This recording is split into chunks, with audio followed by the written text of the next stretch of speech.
Ciao a tutti, oggi vediamo come smontare il filtro dell'aria della Fiesta. Ci sono 4 viti che sono da svitare per aprire la scatola del filtro e togliere il filtro dentro.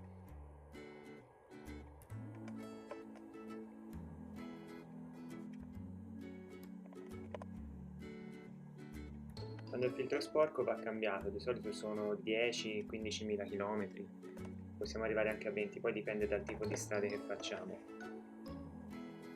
In questo caso il filtro non era eccessivamente sporco, quindi ho deciso di pulirlo e reinstallarlo. Il prezzo del filtro dell'aria è veramente irrisorio, ci costerà 10-15 euro, forse 20 euro, dipende un po' dal tipo di auto, e in questa maniera potete risparmiare anche la manodopera. Come intervento è molto semplice.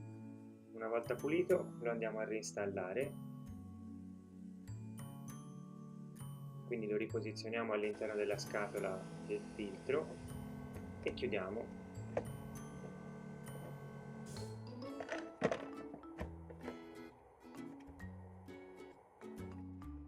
Se il tutorial vi è piaciuto mettete un bel mi piace, condividete e iscrivetevi al canale.